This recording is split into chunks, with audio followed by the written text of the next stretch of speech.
Hello guys, welcome back again the soulful story. I am your Anshika. तो शुरू करते हैं सीधा स्टोरी से। डोर पर खड़े होकर स्वाति और रिया दोनों बस एक दूसरे को देख रहे थे। तभी स्वाति दोनों के बीच की खामोशी के तोड़ते हुए, जी कौन? वहीं रिया स्वाति की तरफ देखकर कहती है, हाय, आई एम रिया। मुझे नीरा से मिलना है। स्वाति जैसे ही ये सुनती है वो थोड़ा साइड हट के खड़ी हो जाती है और कहती है, आइए, मैं स्वाति, आयशा दी की छोटी बहन। और वो अपना हाथ रिया की तरफ बढ़ा देती है। यहाँ पर दोनों हैंडशेक करते हैं और बस एक दूसरे को देखकर स्माइल पास करते हैं।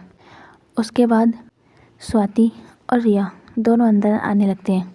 आगे स्वाति, उसी के पीछे रिया। वहीं जैसे ही रिया अंदर आती है, सबसे पहले उसकी नज़र छोटी दादी पर जाती है। रिया उन्हें देखकर बिल्कुल स्ट्रेट खड़ी हो जाती है। तभी रिया, नमस्ते दादी। रिया जैसे ही उनको नमस्ते करती है, दादी भी उसकी तरफ देखती हैं, जैसे उसे समझने की कोशिश कर रही हूँ या उसकी काबिलियत को पहचानने की कोशिश कर रही हूँ। तभी दादी, आओ बैठो यहाँ। वहीं रिया काउच पर बैठते टाइम आयशा की तरफ देखती है। वहीं आयशा जो थोड़ा अनकंफर्टेबल होकर वहाँ से खड़े होने लगती है। तभी रिया कहती है, आप आयशा? आयशा कुछ नहीं कहती, वो बस अपना हाँ में सिर हिला देती है। दोनों के बीच एक हल्की सी एक ऑकवर्डनेस थी, लेकिन कोई असहजता नहीं थी। तभी रिया काउच पर बैठे हुए ही कहती है, मुझे नीरा ने बताया आपके बारे में। वैसे कॉन्ग्रेचुलेशन, आपसे मिलकर खुशी हुई। आयशा ये सुनकर बस अपनी नज़रें झुका लेती है कि इसी वक्त नीरा अंदर से आती है। वही नीरा, रिया अपना नाम सुनकर नीरा की तरफ देखने लगती है और एक स्माइल पास करती है। तभी रिया, तुम्हारा घर बहुत शांत और बहुत प्यारा है। नीरा ये सुनकर समझ तो जाती है कि रिया इस वक्त क्या कहना चाह रही थी। ये कोई तारीफ़ या कोई कॉम्प्लीमेंट नहीं था, ये रिया की ऑब्जर्वेशन थी, जिसमें वो हमेशा से ही माहिर थी। एक यही वजह थी जो नीरा ने रिया को चुना था। दूसरी तरफ वहीं स्वाति भी चुपचाप काउच पर बैठी हुई थी। वो चुपचाप बैठकर इनकी बातें सुन रही थी। वो कोई दखल अंदाजी नहीं करती, बस ऑब्ज़र्व कर रही थी सबको। स्वाति की नज़र कभी नीरा पर जाती, कभी आयशा पर, तो कभी रिया पर जाकर रुक जाती, जैसे वो महसूस करना चाह रही हो कि इनका ये मीटअप कोई छोटी बात नहीं है।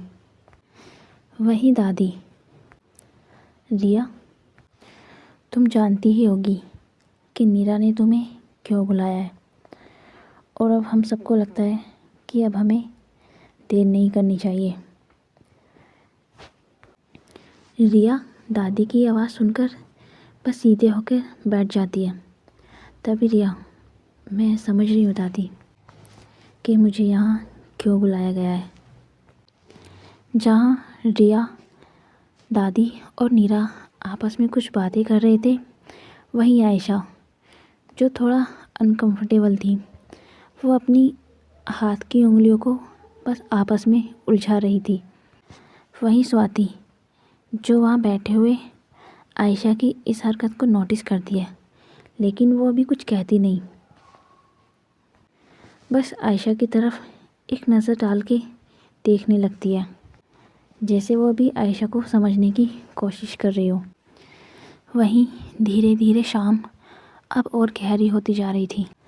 दादी भी अपनी जगह बैठी हुई थी, जहाँ एक तरफ नीरा, वहीं दूसरी तरफ आयशा, तो उन्हीं के ठीक सामने रिया, तो वहीं स्वाति जो थोड़ी दूर बैठे हुए बिल्कुल चुपचाप, लेकिन जैसे कुछ समझने की और पढ़ने की पूरी कोशिश कर रही हो। और कुछ पल की खामोशी के बाद दादी कहती हैं, रिया, हमने तुम्हें यहाँ इसलिए नहीं बुलाया कि तुम यहाँ पर आकर किसी का केस लड़ो। रिया जैसे ही दादी की ये बात सुनती है वो अपना सिर उठाकर उनकी तरफ देखने लगती है। तभी रिया तो फिर तभी दादी, हम चाहते हैं कि एक लड़की जो अपने डर से बाहर आ सके। जैसे रिया ये सुनती है उसकी नज़र खुद पर खुद आयशा की तरफ चली जाती है। आयशा जो अपने हाथ की उंगलियों को आपस में ही बार बार उलझाई जा रही थी कि तभी रिया, आयशा, क्या तुम मुझे ये बता सकती हो कि तुम्हें सबसे ज़्यादा डर किस बात का है? और ऐसी कौन सी बात है जो तुम्हें सबसे ज़्यादा परेशान करती है या सबसे ज़्यादा डराती है? आयशा जैसे ही रिया की बात सुनती है वो पहले तो कुछ कहने की कोशिश करती है, लेकिन फिर एकदम शांत होकर अपना नीचे फेस करके बैठ जाती है। नीरा जैसे ही आयशा को नोटिस करती है वो अपना हाथ आयशा के पास जाकर उसका हाथ थाम लेती है। तभी नीरा, आयशा, अगर आज नहीं बोला तो शायद फिर कभी नहीं बोल पाओगी। एक यही मौका है जहाँ तुम अपनी बात खुल कर रख सकती हो। प्लीज़ अपने लिए लड़ना सीखो। जैसे नीरा ये कहती है आयशा की आंखें आंसुओं से भर आती हैं। तभी आयशा, मुझे डर लगता है कि वो मुझे बहुत छोटा महसूस करा देते हैं।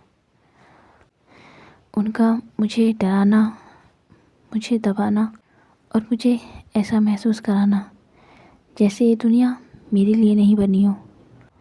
आयशा बस अपनी बात कहती जा रही थी।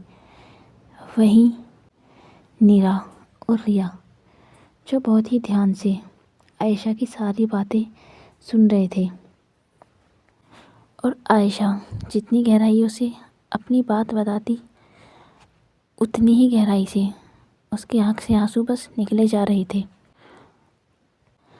आयशा के दर्द के साथ हॉल का सन्नाटा भी और गहरा होता जा रहा था। तभी दादी एक हैवी ब्रीथ लेती हैं और कहती हैं, ये डर तुम्हारा नहीं है आयशा, ये डर तुम पर थोपा गया है, तुम पर डाला गया है। और एक बार फिर ये सुनते ही आयशा की आंखों से आंसू नदी की तरह बहने लगते हैं। वहीं नीरा जो अब आयशा की हालत को पूरी तरह समझ चुकी थी कि तभी नीरा कहती है, अब बस, अब ये डर तुम्हारे अंदर नहीं रहेगा और ना ही तुम अब इस बोझ को उठाओगी। रिया नीरा की बात सुनकर उसकी तरफ देखने लगती है। तभी रिया, अगर तुम चाहती हो कि वो ऑफिस जाए।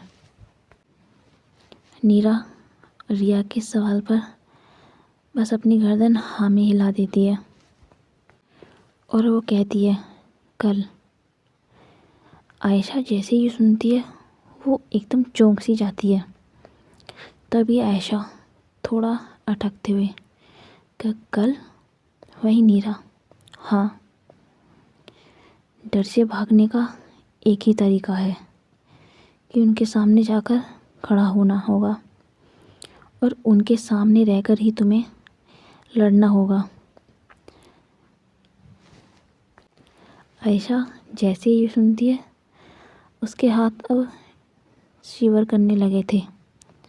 नीरा समझ जाती है कि आयशा अब पैनिक कर रही है और वो फिर एक बार और आयशा के हाथ को बहुत टाइटली होल्ड करती है।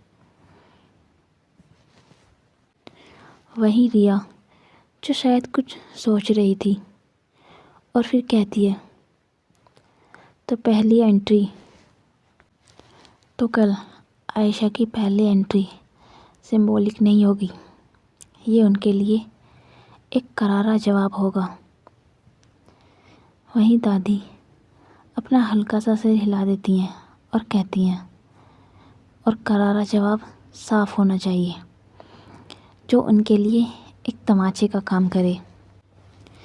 वहीं स्वाति सब बैठे हुए सुन तो रही थी, लेकिन उसे कहीं ना कहीं थोड़ा बुरा लगता है, क्योंकि जो भी बातें हो रही थी उसके मम्मी और पापा के बारे में हो रही थी।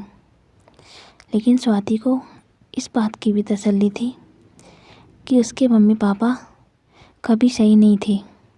उन्होंने उसकी आयशा दी को बहुत टॉर्चर किया था, जिसके बाद आयशा ने शायद घर भी छोड़ दिया था। स्वाति बस सब लोगों को सुन रही थी। और अब सीन शिफ्ट होता है सीधा रात के वक्त।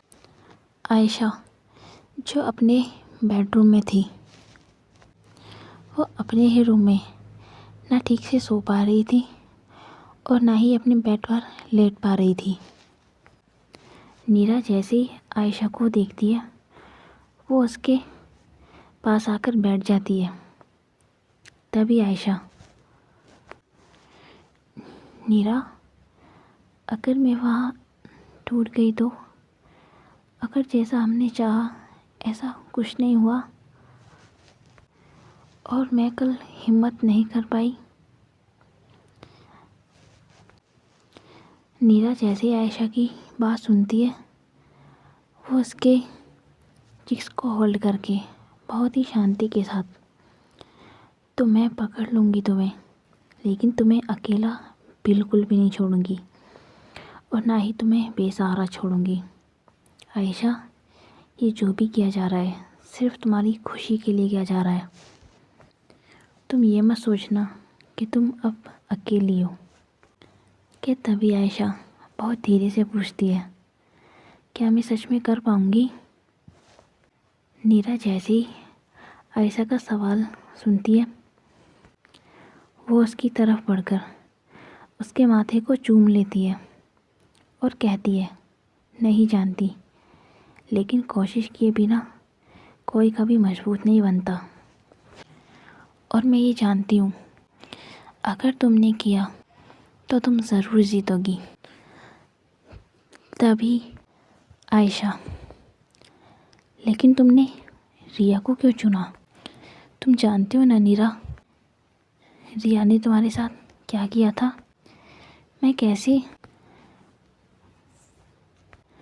रिया को तुम्हारे साथ देख पाऊँगी? तुम्हें नहीं लगता नीरा कि तुम्हें उससे दूर रहना चाहिए? नीरा जैसे ही ये सुनती है, वो आयशा की सारी परेशानियों को समझ जाती है कि आयशा क्या कहना चाह रही है। नीरा पहले तो बस स्माइल करती है और वो उसे टीस करते हुए कहती है, आयशा, क्या कमी है रिया में? कितनी तो अच्छी लड़की है। भला ऐसी लड़की एग्जिस्ट करती है दुनिया में जिनके पास ब्यूटी विद ब्रेन हो? वही आयशा जो नीरा की बात सुनकर थोड़ा और गुस्सा हो जाती है। नीरा जैसे ही ये समझ जाती है कि आयशा का मूड ख़राब हो चुका है, वो तुरंत बेड पे आकर आयशा की लैप में अपना सर रखकर वहीं पर लेट जाती है। दोनों के फेस अब आमने सामने थे। तभी नीरा आयशा के बालों के साथ खेलते हुए, आयशा, तुम्हें पता है मैंने कभी भी अपनी पूरी लाइफ में किसी भी लड़की को आँख उठाकर नहीं देखा। और रही बात रिया और मेरे उस किस की इंसिडेंस की, तो मैं प्रॉमिस करती हूँ कि आगे से ऐसा फिर कभी नहीं होगा। और मैं तुम्हें विश्वास दिलाती हूँ कि रिया मेरी बहन जैसी है। मैंने उससे ज़्यादा उसे कभी दूसरी नज़रों से नहीं देखा। और अब मेरी लाइफ में सिर्फ एक ही लड़की है, और वो हो तुम, जो अब मेरी वाइफ है। और अब मेरी लाइफ का एक ही गोल है कि हर कीमत पर, हर सवाल पर अपनी वाइफ को प्रोटेक्ट करना, उसकी केयर करना, उसको वो प्यार देना सो वो डिज़र्व करती है। आयशा जैसे ही नीरा की ये सब बातें सुनती है वो ब्लश करने लगती है और वो बस अपनी आंखें झुका लेती है। आयशा के चीक्स अब ब्लश करते हुए बिल्कुल पिंक हो चुके थे कि तभी आयशा कहती है, नीरा, मुझे पूरा विश्वास है कि तुम कभी भी गलत नहीं करोगी मेरे साथ, लेकिन मुझे हमेशा रिया से इनसिक्योरिटी रहेगी क्योंकि उसने तुम्हारे साथ वो सब किया है। लेकिन मैं ये भी जानती हूँ कि वो टाइम सही नहीं था, लेकिन अब जब सब ठीक है तो मैं चाहती हूँ कि तुम दोनों सिर्फ प्रोफेशनली काम करो। तभी नीरा, आई प्रॉमिस आयशा कि उससे ज़्यादा खुश नहीं होगा। और उनकी ये बातें बस ऐसे ही चलती रहती हैं। दोनों अपनी अपनी पोजीशन लेकर बस बेड पर सोने के लिए चले जाते हैं। वही नेक्स्ट मॉर्निंग रिया अर्ली मॉर्निंग ही नीरा और आयशा के घर आ जाती है और ये तीनों, नीरा, आयशा और रिया, कार में बैठकर तीनों एक साथ कहीं निकल जाते हैं। आयशा जो पीछे की सीट पर बैठी हुई थी, उसके हाथ में एक फ़ाइल जिसको उसने बहुत कसकर पकड़ा हुआ था। रिया जो सामने की तरफ बैठी थी, अपने टैबलेट्स पर कुछ चेक कर रही थी। तभी रिया, डैम गॉड, अब जो होने वाला है मुझे बहुत मज़ा आने वाला है। अब सिर्फ बोलना नहीं है, कुछ करके दिखाना है। रिया ये कहते हुए एक गहरी स्माइल लेकर नीरा और आयशा की तरफ देखने लगती है। नीरा जो आगे वाले शीशे से आयशा को देख रही थी। तभी नीरा कहती है, रिया, तुम सिर्फ खड़े रहना, बाकी सब मुझ पर छोड़ देना, मैं संभाल लूँगी। आयशा जो पीछे बैठी हुई थी वो भी बस अपना धीरे से सिर हिला देती है। तभी नीरा, खेल तो अब शुरू हुआ है, देखती हूँ कौन कहाँ तक दौड़ेगा। इस रेस को शुरू उन्होंने किया था, लेकिन ख़त्म मैं करूँगी। और वो बहुत प्राउडली स्माइल करके कार को बस आगे बढ़ा रही थी और इनकी कार एक बहुत बड़ी बिल्डिंग के आगे आकर रुक जाती है। बिल्डिंग जो पहले के से ज़्यादा बहुत बड़ी हो चुकी थी, जिसे आयशा ने बरसों पहले देखा था। और ये तीनों एक एक कार से उतर जाते हैं और रिसेप्शन की तरफ जैसे ही कदम रखते हैं, बिल्डिंग्स के एम्प्लॉय की नज़र जो इन तीनों पर पड़ती है, लेकिन सबकी नज़र एक शख्स पे आकर ठहर जाती है। वो कोई और नहीं, आयशा ही थी। और जैसे ही वो सब आयशा को देखते हैं, सब आपस में कुछ ना कुछ कहने लगते हैं। तभी एक, मैडम वो आई हैं। और ये सब सवालिया आवाज़ें थीं जो सब एक दूसरे से कर रहे थे। आयशा का दिल जैसे ही उस माहौल को ऑब्ज़र्व करता है, बहुत तेज़ी से धड़कने लगता है। वो बस खुद को कंट्रोल करने की पूरी कोशिश कर रही थी। नीरा को जैसे ही आयशा की हालत दिखती है, वो तुरंत उसकी बैक पर हाथ रखकर वहाँ पर रब करने लगती है। ये तीनों अभी लिफ्ट के सामने खड़े हुए थे। उधर जैसे ही लिफ्ट ओपन होती है, तीनों अंदर की तरफ चले जाते हैं और लिफ्ट सीधा 7th फ्लोर पर आकर रुकती है।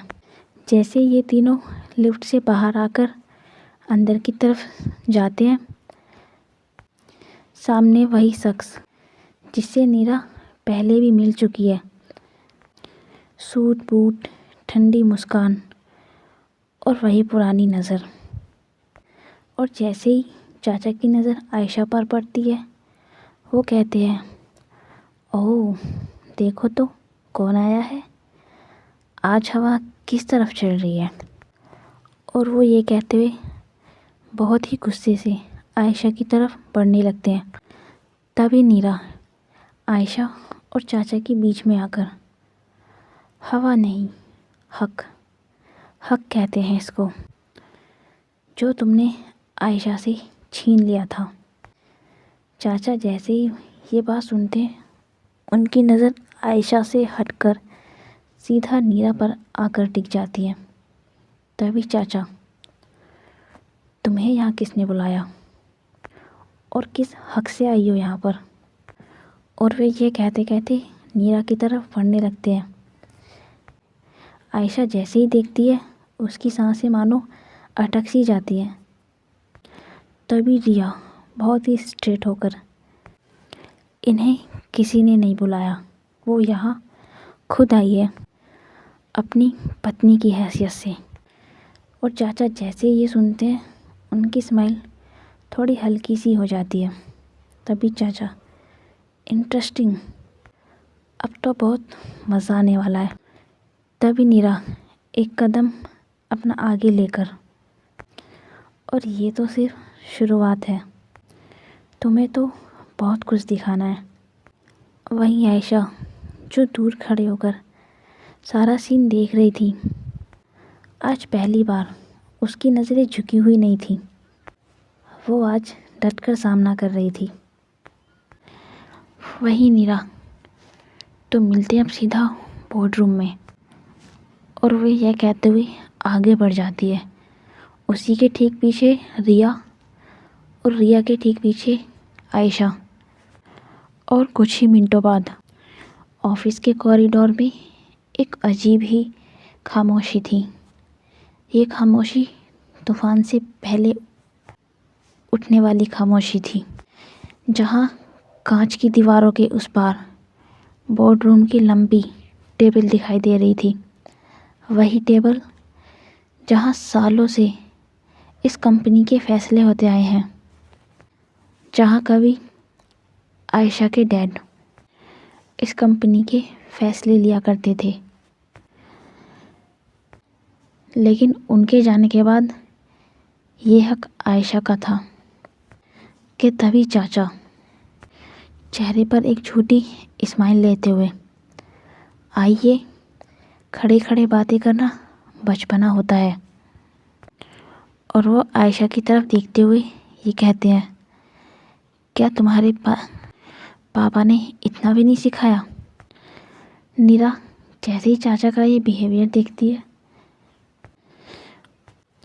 वो आयशा का हाथ पकड़कर उसे मेन चेयर पर बिठा देती है और खुद भी उसके बराबर वाली चेयर पर बैठ जाती है।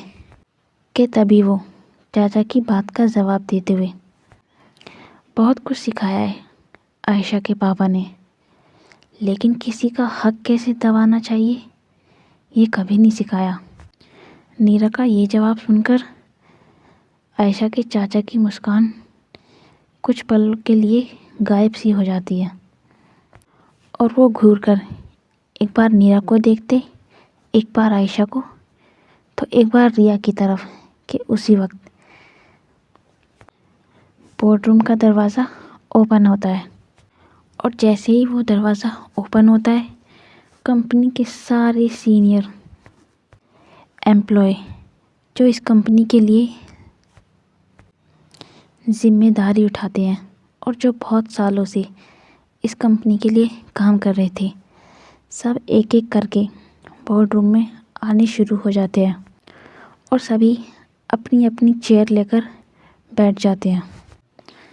आयशा को नीरा ने उसी चेयर पर बिठाया था जिस चेयर पर कभी उसके पापा बैठा करते थे।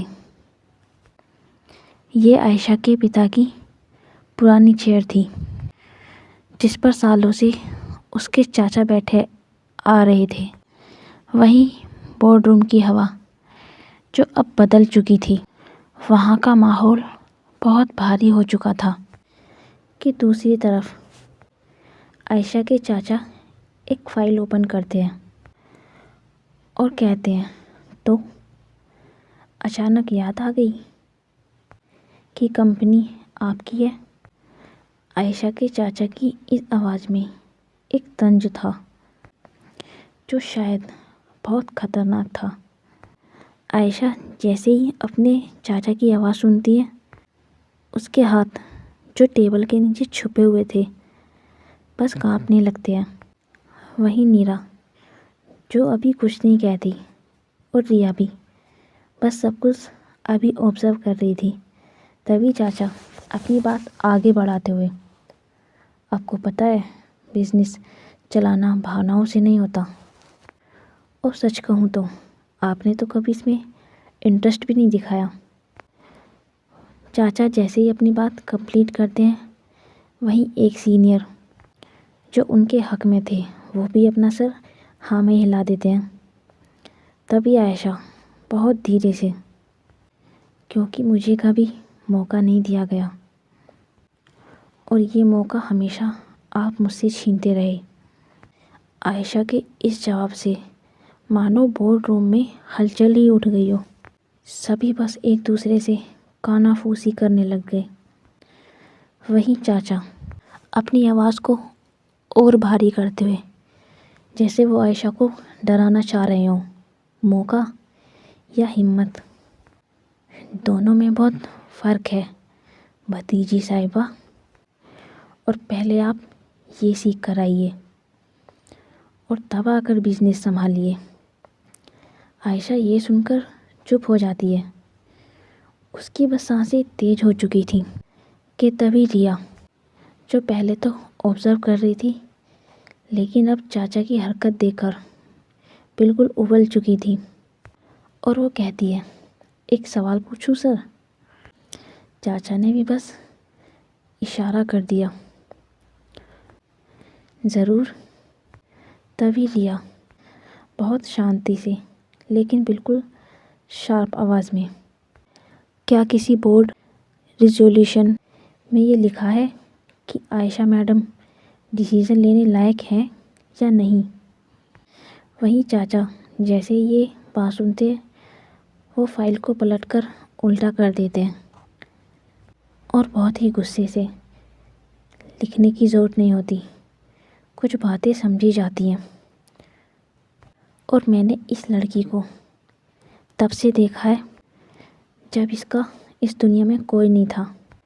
तभी रिया ने तुरंत जवाब दिया, बिजनेस में जो लिखा नहीं होता वो माना भी नहीं जाता, और यही मेरा पॉइंट है, और मैं उम्मीद करती हूँ आपको मेरा पॉइंट बिल्कुल साफ और सीधा समझ आ चुका होगा। कमरे में जैसे ही रिया की आवाज़ गूंजती है, मानो पहली बार इतने सालों में ऐसा हुआ था जब चाचा की आवाज़ के अलावा किसी और की आवाज़ में दम हो। नीरा भी बस रिया की तरफ एक स्माइल पास कर देती है, जैसे कह रही हो, बहुत अच्छा। और इन सब की बहस बस चल ही रही थी कि बोर्डरूम के एक कोने में एक चेयर जो अब तक खाली थी, और उसी बीच बोर्डरूम का डोर ओपन होता है। वहाँ कोई और नहीं, आयशा की छोटी दादी थी, जो बहुत ही एलिगेंट तरीके से अंदर आ रही थी। ना कोई शोर, ना कोई अनाउंसमेंट, बस उनकी मौजूदगी। और जैसे ही सब उन्हें देखते हैं, सारे सीनियर्स मेंबर अपने आप खड़े हो जाते हैं। तो गाइस, आज के लिए इतना ही। मिलते हैं नेक्स्ट पार्ट में। तब तक आप अपना और अपने चाहने वालों का ध्यान रखें।